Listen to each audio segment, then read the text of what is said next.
Olá pessoal, hoje é terça-feira, 27 de fevereiro e o Notícias da Hora está no ar.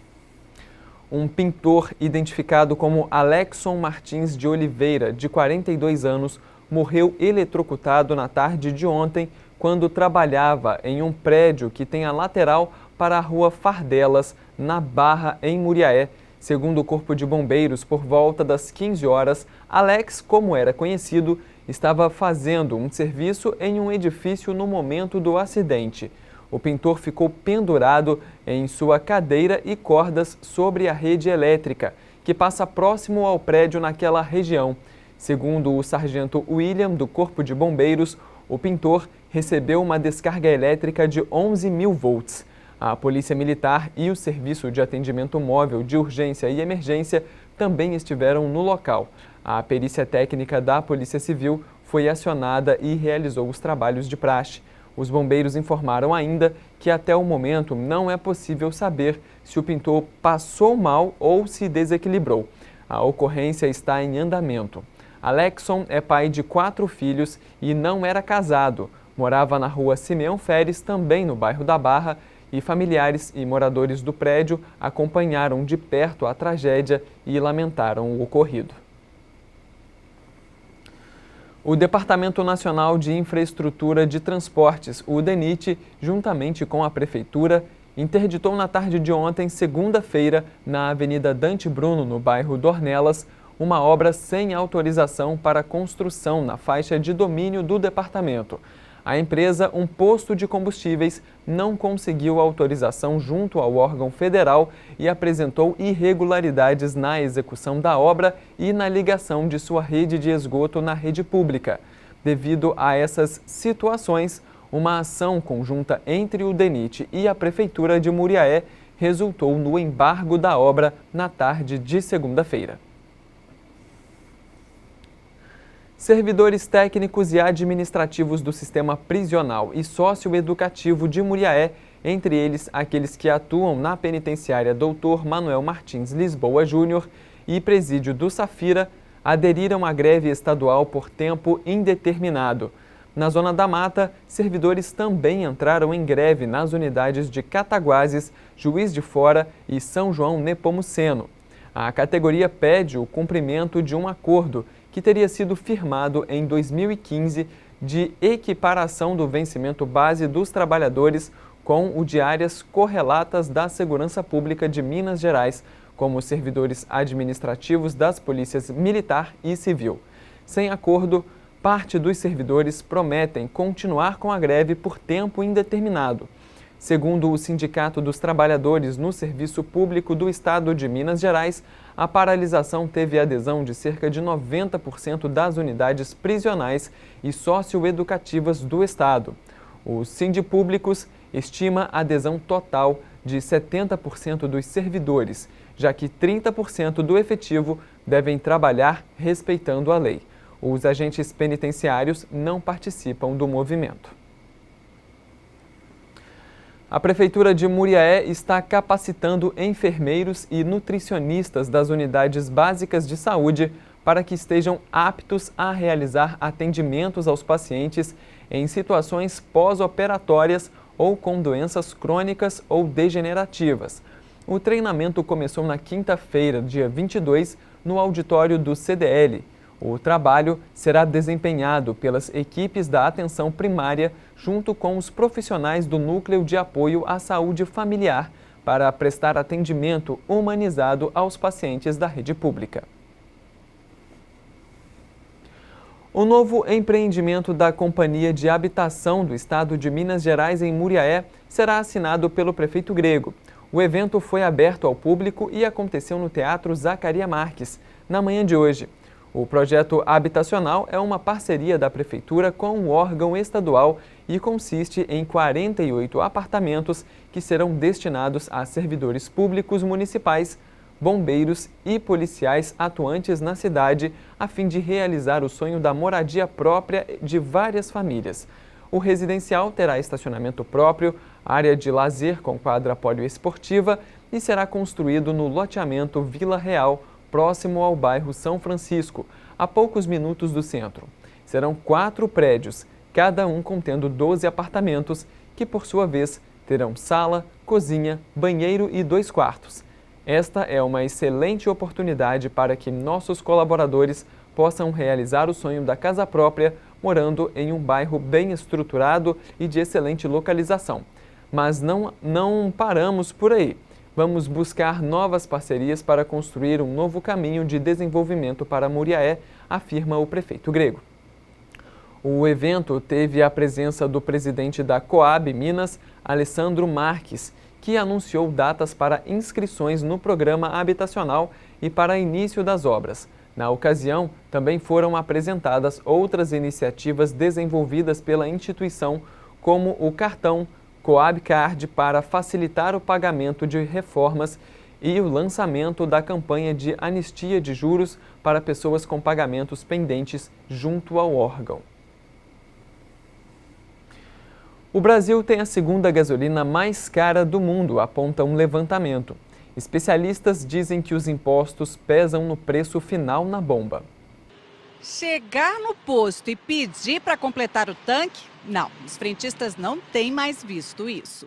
No Brasil, o litro está saindo hoje por R$ 4,28. Na Noruega, R$ 6,23 o litro, considerando o dólar a R$ 3,30. No Brasil, o que pesa são os impostos. Tem o ICMS, que tem valores diferentes nos estados e pode chegar até 34%, como no Rio. E os federais, CID, PIS e COFINS, 16%. Fora isso, tem o preço do álcool anidro, que vem na gasolina, o lucro da distribuidora, o valor do frete e o lucro do posto. Eles são metade ou quase metade do preço final. Na semana passada, a Petrobras passou a divulgar o preço médio do litro da gasolina nas refinarias, R$ 1,51. Esse é o valor sem os tributos e já com reajuste de terça-feira. A Petrobras disse que os reajustes e reduções, que variam de acordo com o preço do petróleo, podem ou não se refletir no preço final para o consumidor. Fala também que de outubro para cá, o preço da gasolina nas refinarias subiu 9 centavos. Já nos postos, 54 centavos.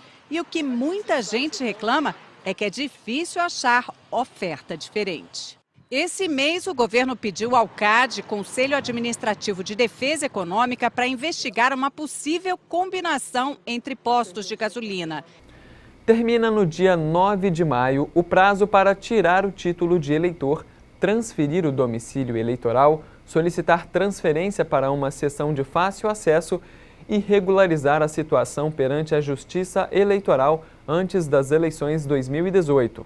O dia 9 de maio é também o prazo final para comparecimento dos eleitores que quiserem fazer o recadastramento biométrico para votar de modo ainda mais seguro no dia da eleição. Apesar de o procedimento ainda não ser obrigatório na maioria das cidades mineiras, como Belo Horizonte, em algumas cidades onde o recadastramento biométrico é obrigatório, caso de Betim, Contagem, Uberaba e Uberlândia, o eleitor que não compareceu à revisão eleitoral deve procurar o cartório de sua cidade, também até dia 9 de maio, para regularizar sua situação e poder votar em outubro. Eleitores que ficaram 3 vezes sem votar ou sem justificar, também devem se apressar, pois o prazo para regularizar sua situação também é até dia 9 de maio. É importante lembrar que o eleitor só pode buscar os serviços na cidade onde vota ou pretende votar. Ou seja, quem é eleitor de Muriaé ou Viçosa, por exemplo, não pode ser atendido em Belo Horizonte. Os brasileiros que já têm 16 anos ou que irão completá-los até a data do primeiro turno, que é 7 de outubro, podem tirar o título para votar esse ano. Aqueles que já completaram 18 anos devem procurar um cartório eleitoral e tirar o título de eleitor. Para isso, os documentos necessários são: um documento de identidade, carteira de trabalho, carteira de identidade, carteiras emitidas por órgãos reguladores de profissão, certidão de nascimento ou de casamento que comprove a nacionalidade brasileira, comprovante de endereço recente para transferência com pelo menos 3 meses morando na residência, comprovante de quitação com o serviço militar para os brasileiros maiores de 18 anos do sexo masculino. Para pedir a transferência do domicílio eleitoral, o eleitor deve procurar o cartório de sua nova residência. Mais informações, ligue no número 148, o Disque Eleitor, das 7 às 19 horas, de segunda a sexta-feira. As ligações locais e interurbanas de telefones fixos para móveis ficarão mais baratas. Segundo a Agência Nacional de Telecomunicações, a Anatel, a redução das chamadas locais varia entre 10,58% e 12,75%, e a das tarifas interurbanas entre 3,98% e 7,41%. A queda ocorreu devido à redução das tarifas de interconexão, que é o valor cobrado de uma empresa pelo uso da rede de outra operadora para a realização de serviços. O cálculo das tarifas é feito pela Anatel. De acordo com a agência, as tarifas de interconexão foram usadas inicialmente para subsidiar a instalação de redes das operadoras móveis. A redução das tarifas vale para as ligações originadas nas redes das concessionárias de telefonia fixa: Oi, Telefônica, CT, BC, Embratel e Sercontel, destinadas às operadoras móveis. O preço médio das ligações locais de telefone fixo para móvel vai passar de 18 centavos para 12 centavos sem imposto. Para as ligações interurbanas feitas de fixo para móvel com DDD iniciado com o mesmo dígito, por exemplo, DDDs 61 Brasília para 62 Goiânia, o preço médio cairá de 55 para 39 centavos, enquanto o preço médio das demais ligações interurbanas de fixo para celular vai ser reduzido de 62 para 45 centavos. Desde 2014, a tarifa de interconexão vem caindo e novas reduções devem acontecer até 2019. A lista com a redução de cada concessionária está disponível no site da Anatel. A Agência Nacional de Energia Elétrica, a ANEEL, informou que a bandeira tarifária de março continuará na cor verde, o que significa que não haverá cobrança extra nas contas de luz. Com isso, nos 3 primeiros meses do ano, não terá havido cobrança adicional nas contas de energia. Em janeiro, a bandeira já havia ficado na cor verde. Em fevereiro, a ANEEL decidiu manter a tarifa no mesmo patamar. A manutenção dela em março significa que a situação nos reservatórios das hidrelétricas continuam a melhorar devido à volta das chuvas. Nos últimos meses de 2017, por causa do baixo nível dos reservatórios das hidrelétricas, houve cobrança extra nas taxas de luz via bandeira tarifária. Isso ocorre porque arrecadar recursos necessários para cobrir custos extras com a produção de energia mais cara gerada por termoelétricas. Em outubro e novembro, vigorou a bandeira vermelha no patamar 2, a mais alta prevista pela agência. Em outubro, o acréscimo foi de R$ 3,50 a cada 100 kWh consumidos no mês. Em novembro, como a ANEEL antecipou a revisão dos valores que seriam aplicados a partir de janeiro de 2018, o valor adicional passou para R$ 5,00 a cada 100 kWh consumidos. Já em dezembro, em razão do início do período chuvoso, a agência reguladora determinou a cobrança da bandeira vermelha, mas no patamar 1, com cobrança extra de R$ 3,00 a cada 100 kWh consumidos. Mais da metade dos imóveis do Minha Casa tem problemas de construção. Nem todos os terrenos têm infraestrutura básica para a população. Estamos em Belford Roxo, Baixada Fluminense, condomínio São Francisco, construído pelo programa Minha Casa Minha Vida e entregue em 2013 a um custo de mais de 11 milhões de reais. Aqui vivem 243 famílias. Esse conjunto foi entregue no Rio de Janeiro em 20 de dezembro de 2017, portanto, há menos de 3 meses. Ele já apresenta alguns problemas, né, seu Francisco? Quais são? Vazamento de água, água potável e esgoto no apartamento, rachaduras. Em Magé, região metropolitana do Rio, O Jardim Novo Horizonte faz parte do PAC, o Programa de Aceleração do Crescimento. O orçamento total das obras foi de R$ 5 milhões, dinheiro que a Caixa Econômica Federal repassou para o município. Aqui vivem 134 famílias. Então, a construção dessas 260 casas aqui começou em 2012 e deveria terminar em 2 anos, mas o prazo foi sendo prorrogado por dificuldades da construtora LC Braga. A obra chegou a ficar parada, a Caixa fez um acordo com a empresa e o novo prazo de entrega terminaria nessa quarta, mas a construtora já nos disse que por causa das chuvas dos últimos meses não vai cumprir com esse cronograma e pediu adiamento por 90 dias. Hoje, Prefeitura e Governo assinam contratos para construir mais de 1.000 novas unidades aqui na capital e isso só foi possível por causa da retomada desse conjunto. De acordo com as agências de habitação, quando uma obra está totalmente parada, o município não consegue fazer novas contratações. Olha só, nós estamos aqui no conjunto Minha Casa Minha Vida, na cidade do Crato, que foi construído em dezembro. E aqui estão quase 1.000 famílias. Elas ficaram felizes em sair do aluguel, mas precisam conviver com um mau cheiro. Tudo isso por conta de uma estação de tratamento que foi construída bem ao lado das casas. A Companhia de Água do município informou que para acabar com o mau cheiro tem que gastar pelo menos R$ 55 mil. E ainda não tem prazo para isso acontecer, porque depende de licitação. A Caixa Econômica Federal informou que a estação de tratamento teve as aprovações de todos os órgãos responsáveis antes da execução do projeto.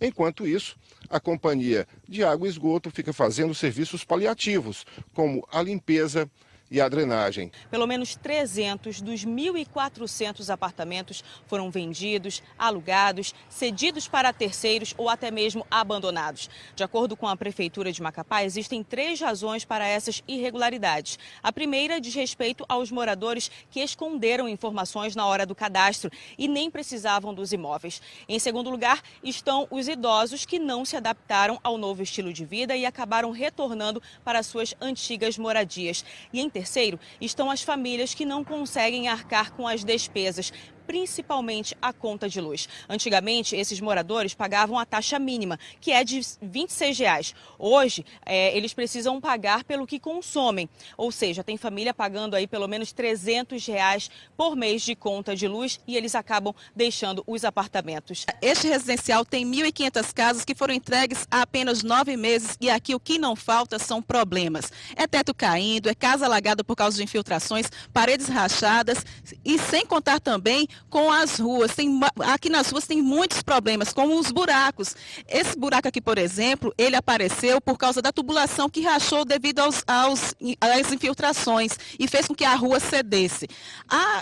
O município de Juazeiro acusa a construtora de utilizar material de má qualidade. Já a construtora Minha Casa Engenharia diz que não se responsabiliza pelos danos que estão aparecendo agora porque entregou a obra há 9 meses. Já o Banco do Brasil, que financiou o projeto, diz que está aguardando as documentações para fazer as adaptações necessárias e a finalização das obras pela construtora. São quase 600 famílias que estão aqui com essas casas, se acabando no tempo. Minha casa, minha vida. Cadê a minha vida feliz dentro da minha casa com vocês, com a família de vocês? Não tá. Nós estamos aí sofrendo, esperando uma solução.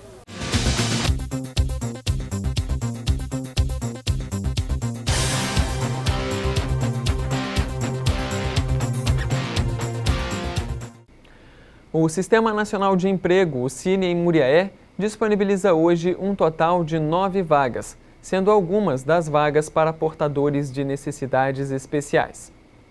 Uma vaga para assistente de vendas, exclusivo para deficientes. Uma vaga para auxiliar de escritório, financeiro. Uma vaga para costureira de máquina overlock. Uma vaga para cortador de roupas. Uma vaga para mecânico de automóvel, obrigatório habilitação AB. Uma vaga para operador de caixa, exclusivo para deficiente. Uma vaga para operador de caldeira, obrigatório habilitação D e veículo. Uma vaga para operador de máquina de pasteurizar, obrigatório habilitação D e veículo. E uma vaga para vendedor interno. Para se candidatar a uma vaga na unidade de atendimento do Cine, o interessado deve levar CPF, cartão do PIS se possuir e carteira de trabalho e previdência social. O endereço do Cine de Muriaé é na Avenida Juscelino Kubitschek, número 1337, dentro do posto da UAI, a unidade de atendimento integrado. Interessados devem comparecer ao Cine ou podem se inscrever pela internet no link que aparece aí na sua tela. 4.390 horas. Foi esse o tempo que as autoridades brasileiras passaram voando de graça nos aviões da Força Aérea no ano passado. Horas de voos suficientes para fazer mais de 100 viagens ao redor do mundo. Levantamento exclusivo feito pela CBN indica que ao longo de 2017 foram 2.330 voos. Isso sem contar as viagens presidenciais que não são divulgadas no relatório da FAB. Uma média de 6 viagens por dia para transportar ministros e os chefes do Legislativo e do Judiciário. Mas, em alguns dias do ano, foram quase 20 decolagens. Rodrigo Maia, presidente da Câmara, é o campeão. Viajou 210 vezes com aviões da FAB no ano passado, uma média de mais de 17 voos por mês. Foram 314 horas ou 13 dias inteiros, literalmente nas nuvens. Maia chegou a viajar até 8 vezes em apenas uma semana. Isso aconteceu em março, julho, agosto e novembro, por exemplo. Sempre pede avião para 9 pessoas. A FAB não divulga os gastos das viagens, nem por meio da Lei de Acesso à Informação. Alega que o dado é estratégico e, por isso, sigiloso. Mas, a pedido da CBN, um engenheiro da USP calculou quanto de combustível o avião usado normalmente por Maia consome. O modelo VC-99B Legacy, que comporta até 15 pessoas, gasta 1.200 litros por hora. Considerando o preço médio do combustível da aviação, as viagens de Maia custaram aos cofres públicos mais de 1,3 milhão de reais. A maioria dos voos foi entre Brasília, Rio de Janeiro, onde o deputado mora, e São Paulo. O Ministério dos Transportes, Portos e Aviação lançou um portal exclusivo na internet para usuários do programa Passe Livre, que assegura a pessoas com deficiência e de baixa renda o direito de gratuidade no transporte rodoviário interestadual. O cartão que dá acesso ao benefício, em vigor há 5 anos, só podia ser solicitado mediante o envio de formulário e documentação pelos Correios. Com a nova funcionalidade, que está adaptada aos principais padrões de acessibilidade na rede, atuais beneficiários e pessoas que têm direito à inclusão no programa também terão a possibilidade de fazer a adesão e a renovação online. O andamento dos pedidos poderá ser acompanhado no site portal.transportes.gov.br. O serviço de inscrição com o envio de formulários pelos Correios será mantido. Confira as farmácias que estarão de plantão hoje em Muriaé. Droga Lene e Drogaria São Miguel no centro. Drogaria Barato na Armação. Drogaria Mega Farma no Safira e Bom Preço Drogarias no Porto.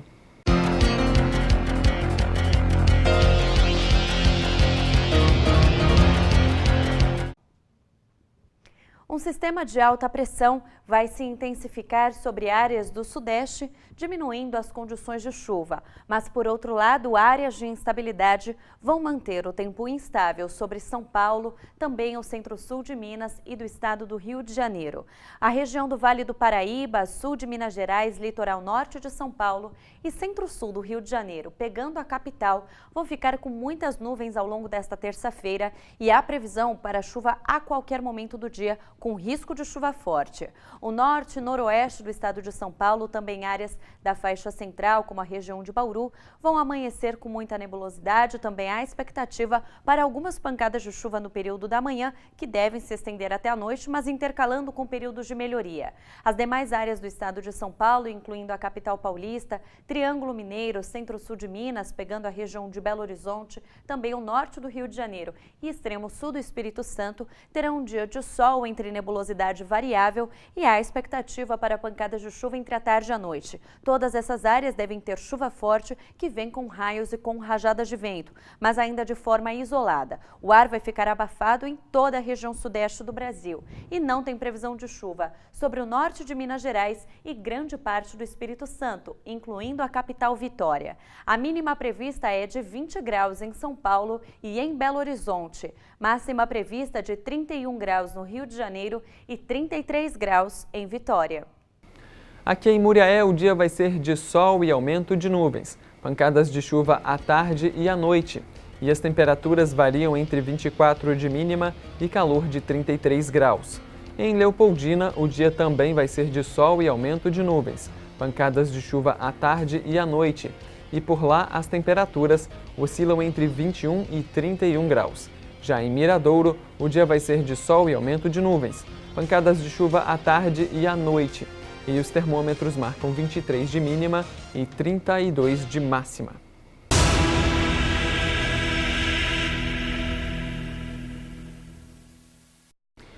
No quadro Memória Jornal Atividade de hoje, resgatamos uma matéria do repórter Silvan Alves, que mostra o projeto e o início das obras do atual e conhecido Estádio Soares de Azevedo.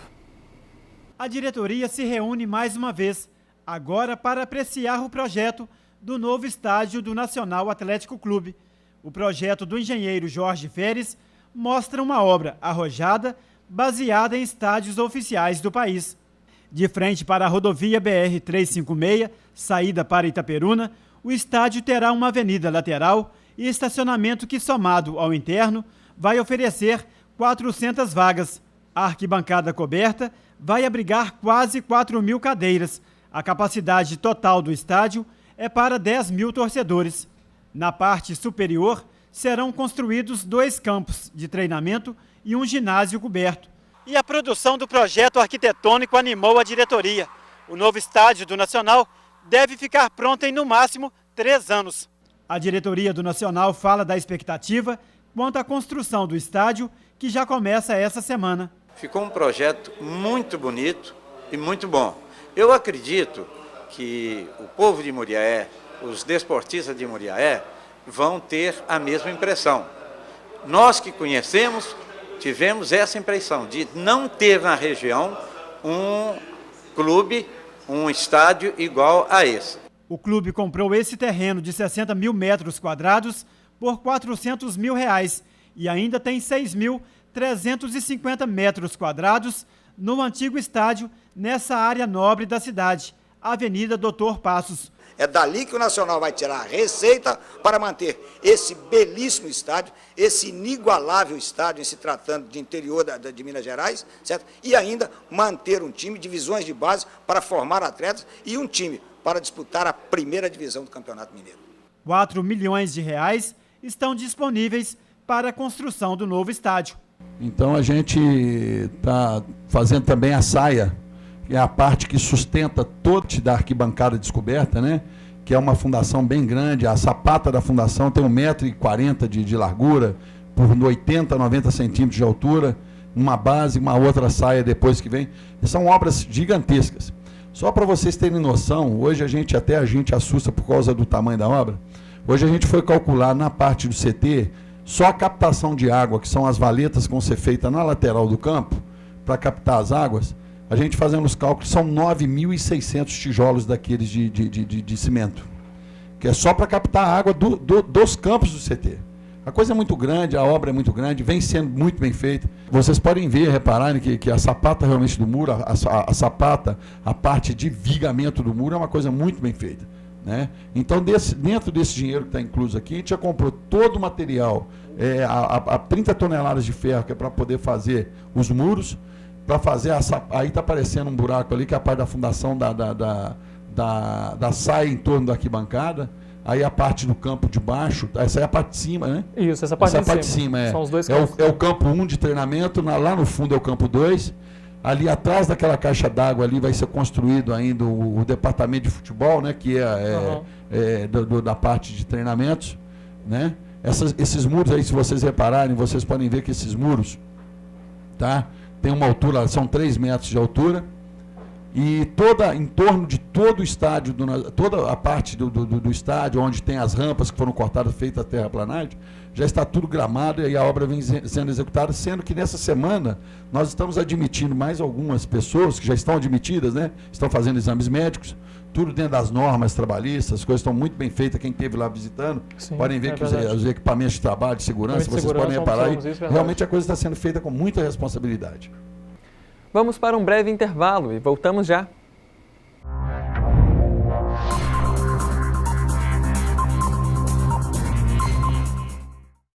E agora vamos para o Giro Policial.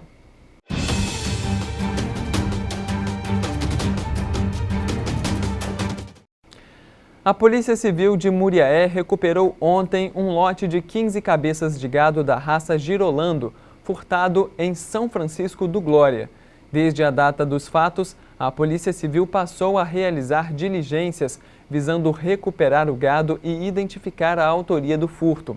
Durante as investigações coordenadas pelo inspetor de polícia, Marco Silva, os investigadores da 4ª DRPC Muriaé, Delegacia de Polícia de Tombos e Delegacia de Polícia de Carangola conseguiram identificar a quadrilha que furtou o gado.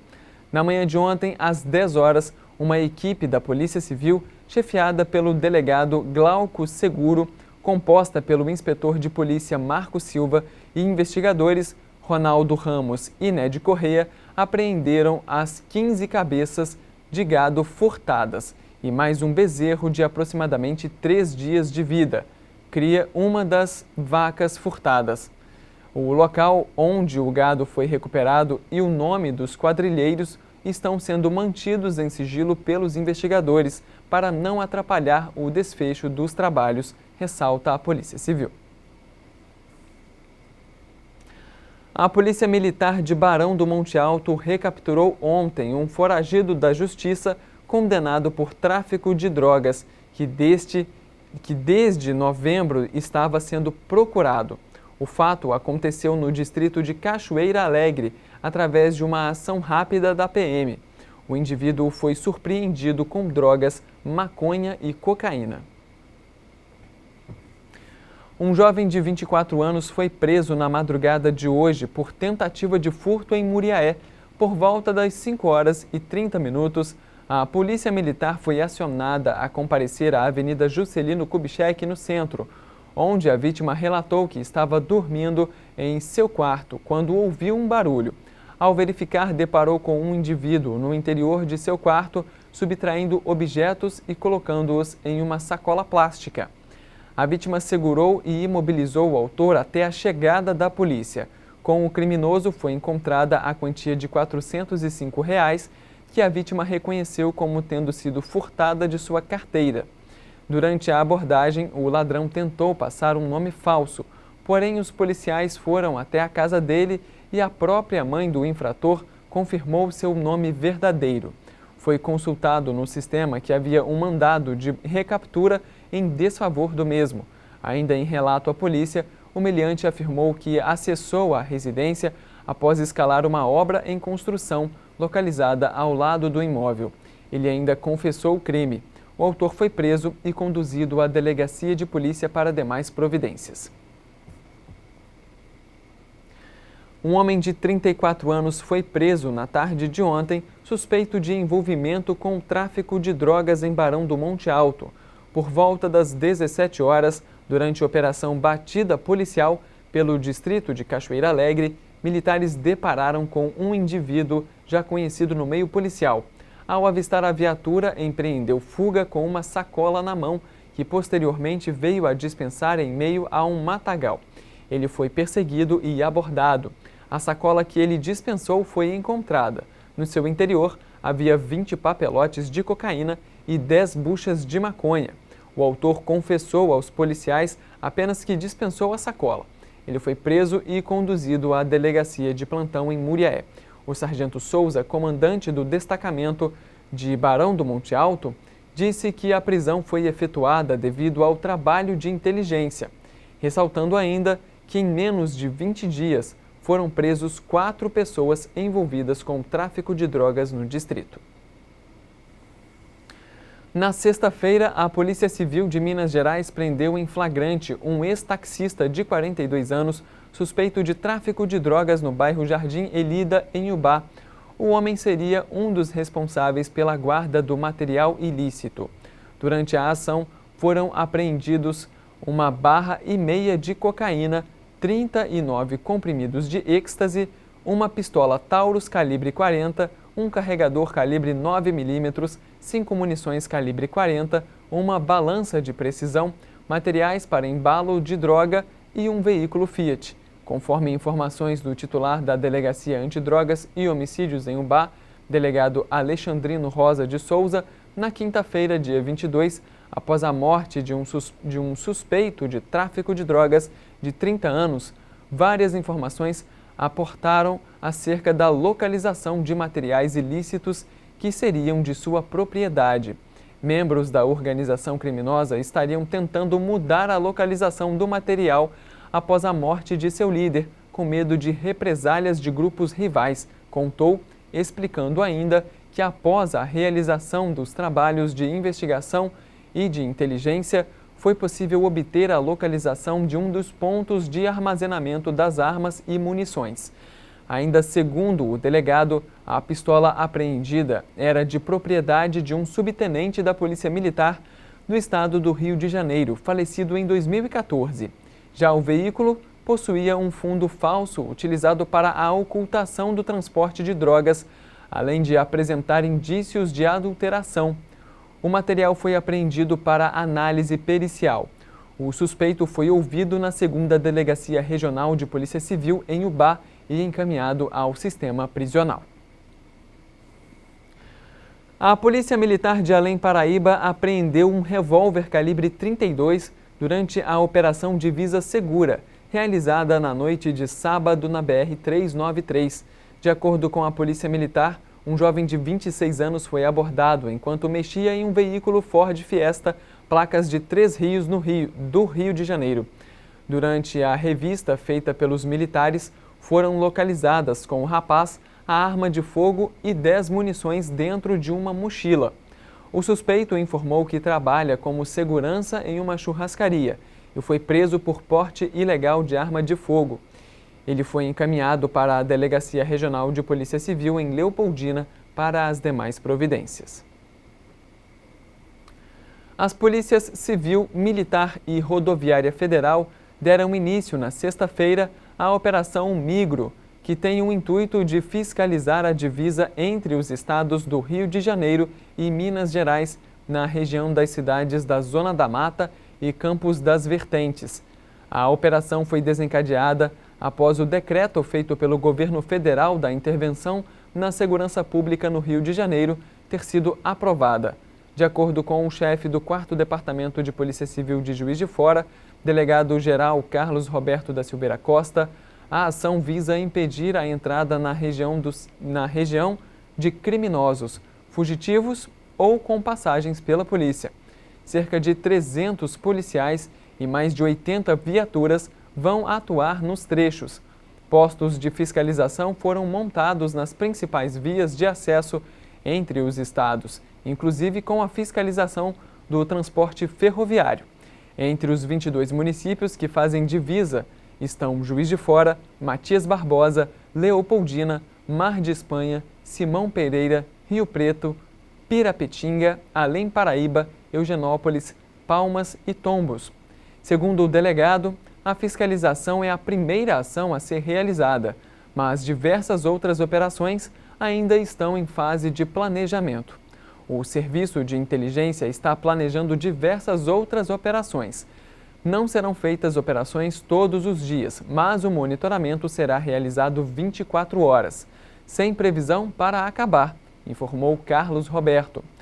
O assessor de comunicação da 4ª Região de Polícia Militar, que cuida das cidades da Zona da Mata, Major Giovânio Campos, informou que o Batalhão de Operações Policiais Especiais, o BOP, e o Batalhão de Rondas Táticas Metropolitanas, o ROTAM, de Belo Horizonte, também participam da ação. Uma quadrilha especializada em roubar pneus de caminhões é presa. Segundo a polícia, O grupo escolhia vítimas em postos de beira de estrada. Os caminhões eram abandonados assim, no meio do mato, sem rodas nem pneus.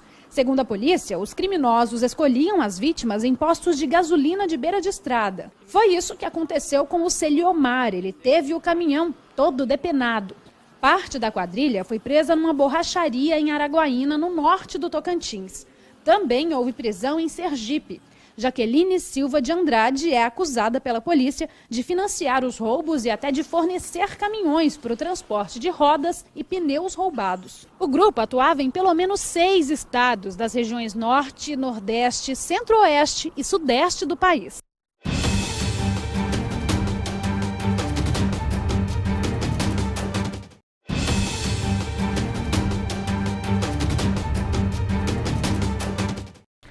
E o Notícias da Hora termina aqui. E você pode entrar em contato com a nossa redação pelos telefones 3729-7048 e 3729-7094 ou nos enviar alguma reclamação através de um vídeo pelo WhatsApp. O número é 998277695. Lembrando que você pode acessar o nosso conteúdo no site redeatividade.com e também rever as edições do NH no YouTube e no Facebook, nos links youtube.com/redeatividade de comunicação. Sentiu? Nem cedilha. E a fanpage é facebook.com/TV Atividade. Curte a gente lá. Outras informações você encontra aqui e no site dos nossos parceiros. Boa tarde e até logo mais às 7 da noite.